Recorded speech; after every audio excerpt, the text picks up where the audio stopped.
Alright, we're going to go ahead and take a look at using rational notation for representing radical expressions. So up there we have the nth root of a to the m, and we can rewrite that using some properties of exponents to become the nth root of a and then all raised to the m power.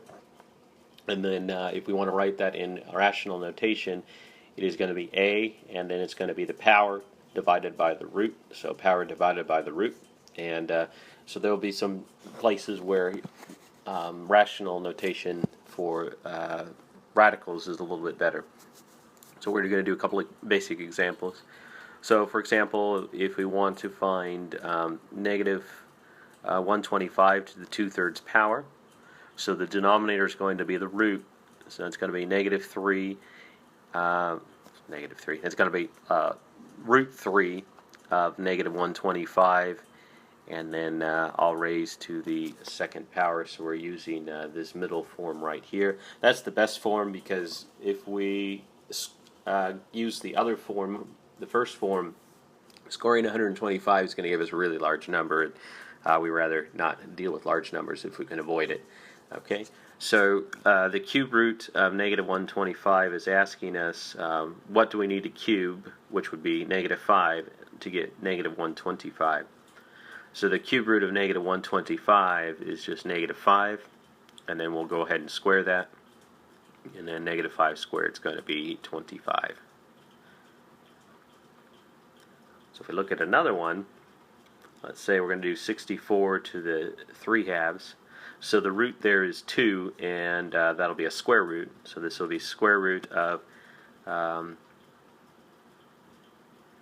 up here we'll just go ahead and mention that if we have 1/2 power, that's the same thing as square root. So 1/2 power is the same thing as square root. And we're going to use the second form, so square root of 64, all of that cubed. Again, 64 to the 3rd power is like a really large number, and we don't really want to deal with that. So if we take the square root of 64, that's going to be 8. 8 cubed is going to be smaller. It's going to be 512. Okay. Let's do a few more. So we're going to play with the negative exponent. So all the negative exponent does is tell you to move. So a to the minus n, we can think of it as the negative exponent is not happy where it's living, so it wants to move. So it moves downstairs. When it moves downstairs, it is now happy. So you see that you have a happy n up there. It's no longer negative. Okay, so we'll play the same game. We'll look at 81 to the negative 1/2, and the negative exponent just sends it downstairs. So it's going to be 1 over 81 to the 1/2 power. And remember that 1/2 power is the same thing as square root, so this is 1 over the square root of 81, which is 1 over 9. Okay. Now how about we look at negative 64 to the negative 1/3. Again, we can take cube roots of negatives. We saw that with the first example. So there's a difference in the negatives. The negative 64 is a negative number, whereas the negative exponent just tells us to move locations. So this is going to become 1 over negative 64 to the positive 1/3. So the negative 1/3 exponent just told us to move downstairs.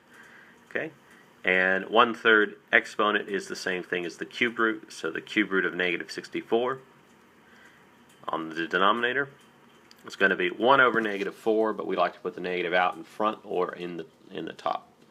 So that whole thing becomes negative 1 over 4. If you said 1 over negative 4, it's the same thing. We just prefer to have the negative upstairs or in front of the fraction. Okay. Alright, what do we got going here? So what we're going to do here is we're going to practice taking from radical notation to rational notation. So this is going to be x, and then it's going to be the exponent over the root. So the exponent is 5 and the root is 2. There's nothing to simplify. We're done. Okay. If we want to do 2x and we want to rewrite that, we can rewrite that as follows. So we're using our negative exponent notation. So a to the minus n is 1 over a to the n.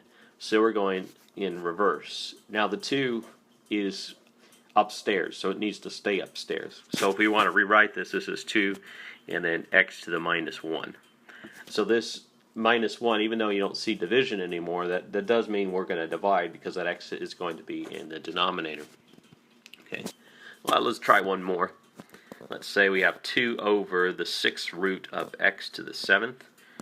Okay, so again, it's understood that the 2 is on the top, so it's going to stay upstairs. So it's going to be 2 x, and then if we rewrite, it's going to, because it's in the denominator, it's going to be negative. The power is 7, and the root is 6.